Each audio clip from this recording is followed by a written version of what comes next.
Access Minnesota. Issues that matter to you. Access Minnesota brings you the newsmakers and the stories that shape our everyday lives, with analysis from University of Minnesota faculty experts. Now, here's Jim Dubois. 50 years ago this month, thousands of Twin Cities residents hunkered down in basements just like this as tornadoes tore through the western and northern suburbs. On that May 6th evening, 14 died, hundreds were injured, and $51 million in damage was done. But despite the destruction, the death toll could have been far worse. Officials at the time credited the decision to activate the civil defense sirens and the continuous radio coverage with saving perhaps hundreds of lives. This month on Access Minnesota, a look back at the deadliest tornado outbreak in modern Twin Cities history. Later on in the show, we'll talk with former WCCO Radio executive Rob Brown, who helped coordinate the coverage that night. But first, hazardous weather expert Kenny Blumenfeld explains why the night of May 6, 1965 was so extraordinary. Kenny Blumenfeld is the hazardous weather researcher for Hennepin County Emergency Management. Kenny, welcome back to Access Minnesota. Great to be on again. Thanks, Jim. This month marks the 50th anniversary of one of the most deadly and destructive tornado events in modern Twin Cities history. What led up to the tornadoes of May 6, 1965? Well, like a lot of spring weather systems that end up causing significant severe weather, there was a strong low pressure system, and it was out to our west. And actually the day before, on May 5th, if you look at the charts, the conditions seemed even more conducive to severe weather on that day. And in fact, there were some tornadoes in Minnesota on the 5th, but we ended up with sort of what we call a washed out boundary and some kind of complex interactions between the warm and unstable air and some of the colder air out to the west associated with that low pressure system. And turned out to be just about perfect for creating regenerating cyclic supercells right over the Twin Cities area. Tell us about the areas of the Twin Cities that were most severely impacted by the tornadoes. So the tornadoes were concentrated on the western and northern side of the Twin Cities, basically from the rural areas, or what we at least traditionally thought of as the rural areas out in western Carver and McLeod County, right up through the Lake Minnetonka area and then into Golden Valley, Fridley, and Blaine in Anoka County. So basically a swath that included extreme northwestern part of Minneapolis and essentially much of Hennepin County, a good part of Anoka County and Carver County as well. If we look at the official records, it says there were 6 tornadoes that struck the Twin Cities tonight. Is that still accurate with today's data? Yeah, I mean, officially, yes. Those of us in the research and also in the, I don't know what you want to call it, the sort of storm reenactment forever community. We're always kind of replaying these scenarios in our head. There's some of us who are convinced that there were actually 3 tornadoes that hit Fridley at different times that evening, and not just multiple vortex being reported as, say, different tornadoes when there was really one, but actually 3 distinct tornadoes, and that would bring the count up to at least 7. What we don't know is what else happened that maybe wasn't reported or didn't do any damage, because at the time, really, you're only going to get attention to the tornadoes that were doing damage and were reported. We see from the old radars that the old Weather Bureau kept, the old radar images, that there were lots of supercells that had that scary hook shape on the back of them that could have potentially produced tornadoes. So if it turns out that we found out there were more, I guess that wouldn't surprise me, but 6 or 7 depending on which number you like for Fridley.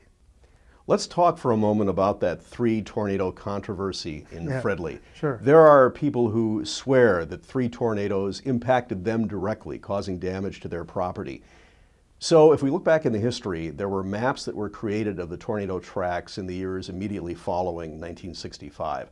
But in the early 1970s, those tracks were changed. Do we know why that happened? Well, the theory, the speculation is, tornado research and our understanding of tornado dynamics was pretty premature. It's really in its infancy, even in the late 60s. In fact, you can see old correspondences between members of the National Weather Service, the State Climatology Office, and members of the public at large, trying to explain tornado structure and tornadic storm structure in a manner that would really get you kind of laughed out of a basic Skywarn spotting course now.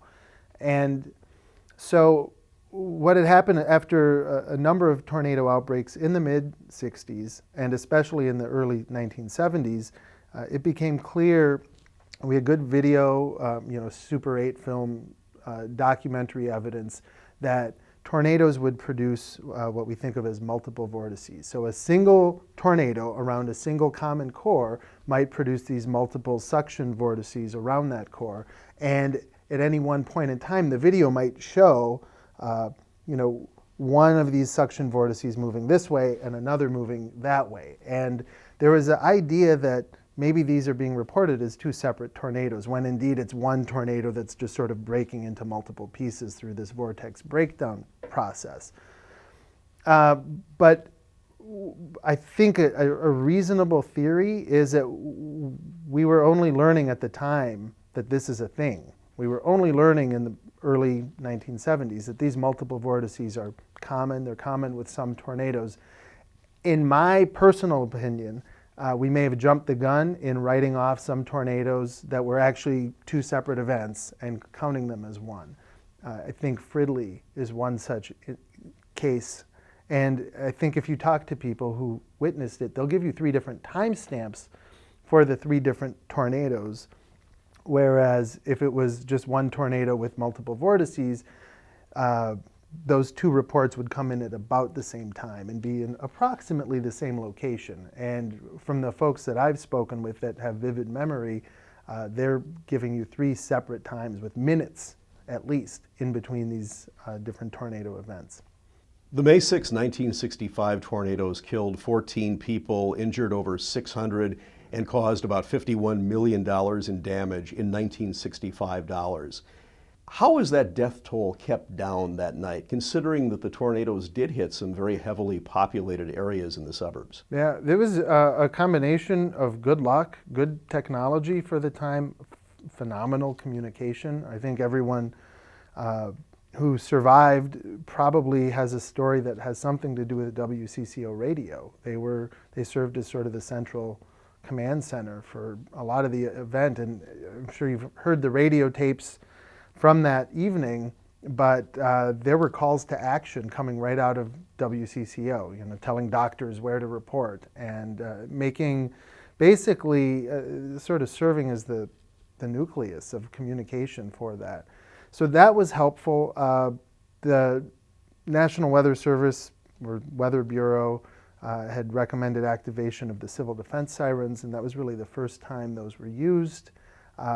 And people in the Cold War knew, you hear sirens, turn on the radio and hit the deck. And so that worked out pretty well.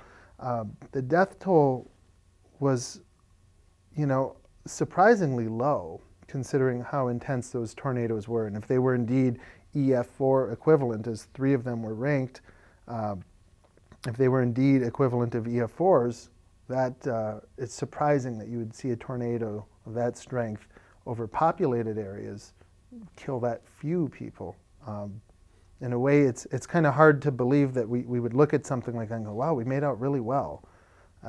That's not a promise I would make even in 2015, where we have better communications. I think that we got very lucky, and it was a confluence of great communication, everybody knowing where to get their information, very high situational awareness among forecasters and among the communications branch of WCCO, and also people were tuned in. I think that served us very well. When Access Minnesota returns, we continue with our look back at the deadly May 6, 1965 tornadoes. Access Minnesota will return after these messages. You're watching Access Minnesota. Here's Jim Dubois. Now, here's more of our interview with hazardous weather expert Kenny Blumenfeld on the May 6, 1965 tornadoes. Putting on your hat as someone in the emergency management community, what would the impact be today in the Twin Cities of a tornado system similar to what we experienced on May 6, 1965? Yeah, I'm glad you asked this. This is everybody's favorite question. And I'm going to sort of wear two hats. One is as emergency management guy, and another as, in case, just myself, someone who's researched this issue a lot. I don't think just replaying, having a do-over of let's just do 1965 May 6th over again and then put it over a new population and measure the impacts, I don't find that to be as useful because there's so many unknowns that we can't control for. Yeah, our population has exploded. Our technology is better. Our road system is more sophisticated and also more clogged. And moreover, we're not going to get that exact same, whether it's 6 or 7. Those exact tracks will not be replayed in our lifetime. There might be something very close, there might be something offset by a few miles each, but it's not going to be an exact replay. But something of that magnitude in the evening, I think it poses multiple threats. I mean, one, you've got lots of shopping centers, you've got lots of public venues, you have, if it's a nice evening, you've got a lot of people outside. If it's a weekend evening or a Friday evening in particular, you might have people still coming home from work, others that are leaving to go to the cabin.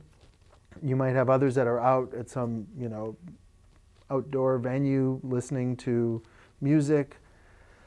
So the hazards are really multifarious, and they're, in terms of damage, I think some of our housing stock has gotten a little flimsier, and I think we have more sort of clapboard structures, strip malls and whatnot that would disintegrate in a powerful tornado. And then we also have just more things. In some areas we have fewer trees, which may have buffered the wind a little bit. So there's a lot, and it's almost impossible to say, well, here's what it'll look like. I think what we know is it would do significant damage of a scale that we haven't seen in at least a generation. I often talk about a storm that hit the Northwest Metro in 1983. It was July 3rd. And it was concentrated. It went from Lake Minnetonka up into Andover, and it produced the last reported F4 tornado in the Twin Cities metro area. It was 1983. The damage from that relatively small event, if you look at the old newspapers, it was almost inconceivable. Over a very small area, there was complete destruction. And I mean, houses leveled, trees snapped, ripped out, cars and trucks thrown through parking lots. So I think if you multiply that by 5 or 6, that's the kind of thing that we would see on sort of an updated version of the 1965 tornadoes. I don't think it would be a happy memory for anyone. I think it would be something that everyone would remember and would stick with us for a long time. Kenny Blumenfeld is a hazardous weather researcher for Hennepin County. Kenny, thanks again for joining us on Access Minnesota. It's always good to talk with you, Jim. Thanks. When Access Minnesota returns, we'll learn how a local radio station took a big risk on the night of May 6, 1965, and saved possibly hundreds of lives. Access Minnesota will return after these messages. You're watching Access Minnesota. Here's Jim Dubois. We're at the Minnesota History Center's Weather Permitting exhibit. This multimedia presentation recreates what many experienced on May 6, 1965, as tornadoes tore through the western and northern Twin Cities suburbs. Rob Brown was at WCCO Radio in the mid-1960s. He and other staff are credited with saving many lives that night. The best I can remember, I got a call at 4 o'clock in the afternoon at my desk, and it said, drop what you're doing and put all anything that looks military into your duffel bag. Get your fatigues on, your boots, your cap and whatnot, and report immediately to the 934th Air Squadron at Twin Cities International Airport, the reserve Air Force side. And I did, and all I remember is that I think all I wanted to figure out is that we could do it. That was the number one thing. because to the best of my knowledge, nothing happened once we got there. It's like, would you like a cup of coffee? Why are you here? Why are you in that funny Army outfit inside this Air Force station? So, with my duffel bag full of stuff, I head back out to the car, and the sky is green, and it is oppressively humid. And the hair stands up on the back of my neck when I hear the sirens going off at the international airport. And I turn on the AM radio, and the static from just the Twin Cities airport to Anoka is so intense, I can hardly hear what I'm hearing. But to my further terror, I can hear Ray Christensen voicing a recording. We had a terrible klaxon sound we used on the air, which was made, by the way, with a Columbia Broadcasting System 2-part ashtray and a great degaussing magnet. If you turned the degaussing magnet on, it sounded awful. That was the purpose. The purpose was when someone was ironing or cooking or just listening in the background, we wanted a particularly obnoxious sound to rise up on the air and go over the other audio, just to get them to pay attention to the radio. We interrupt this program to bring you an official tornado warning from the U.S. Weather So Bureau. here I am in my old 56 Buick, and here's Ray Christensen's red disc on the air. And I turn over my shoulder and I look up the Minnesota River Valley, and here are green tendrils hanging down from the clouds of the valley with the sun underneath them.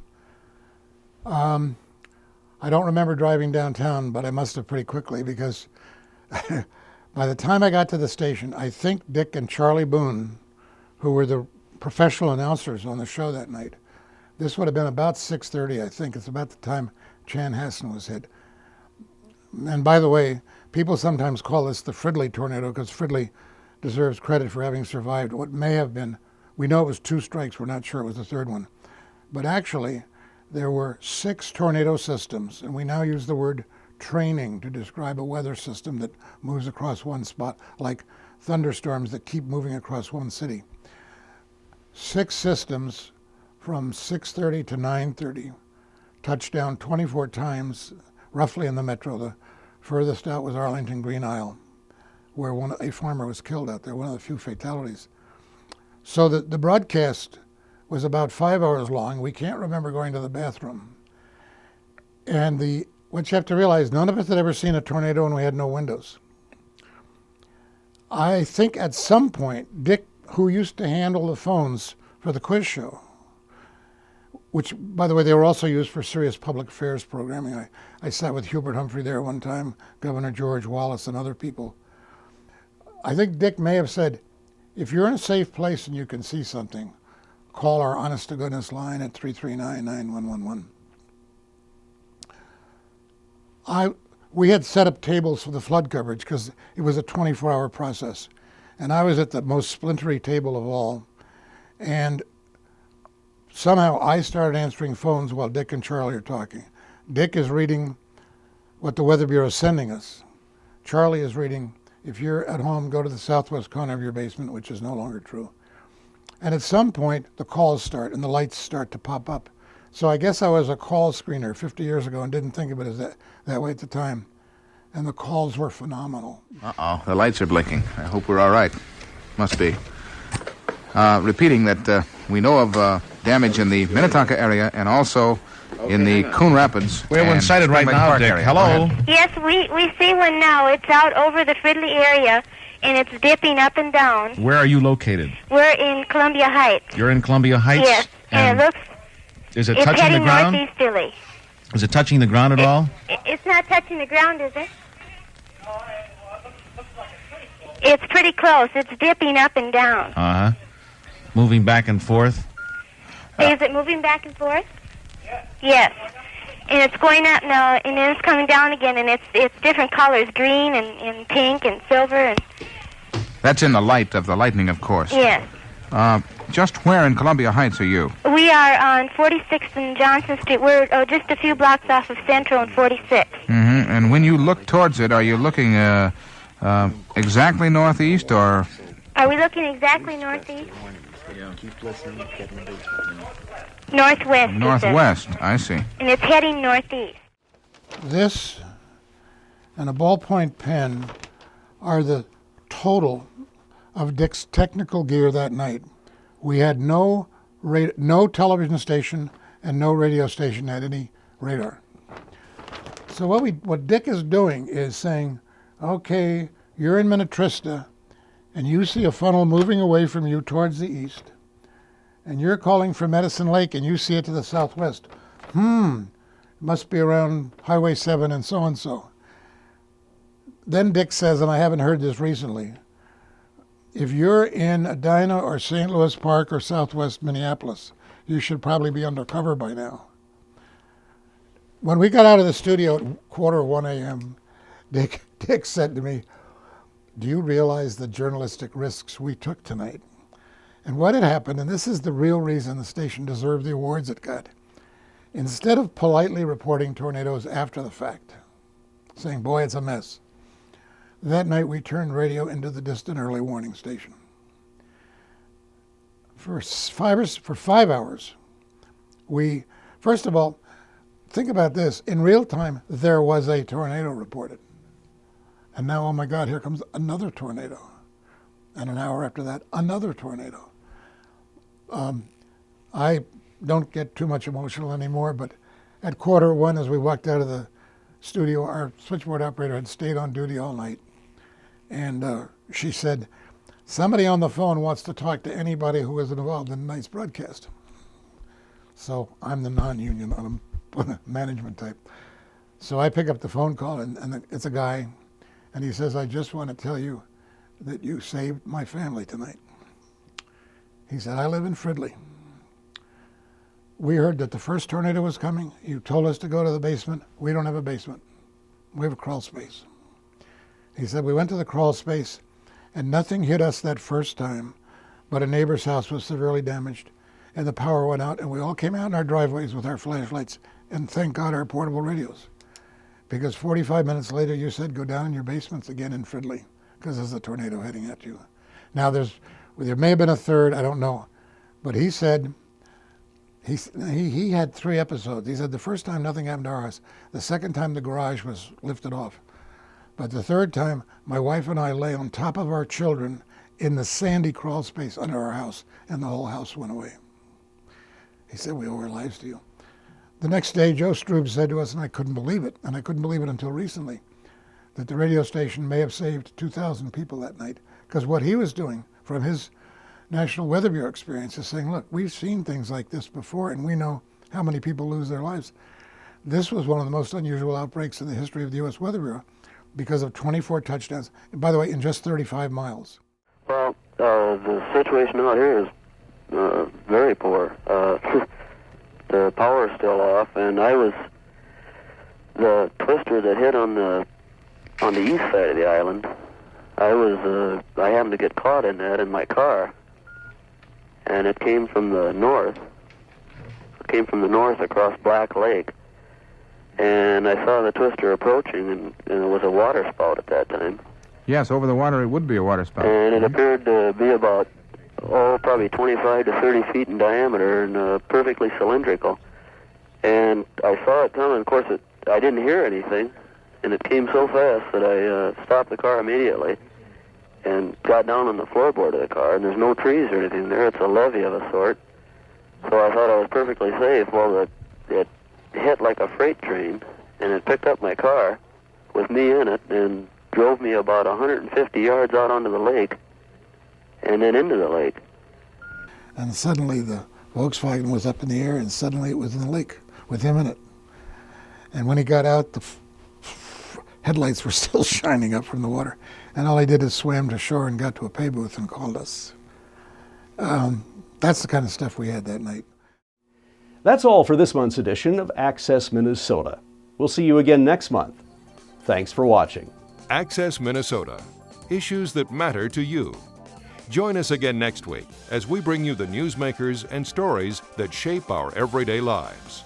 Access Minnesota is produced by the Minnesota Broadcasters Association in cooperation with the University of Minnesota's College of Liberal Arts.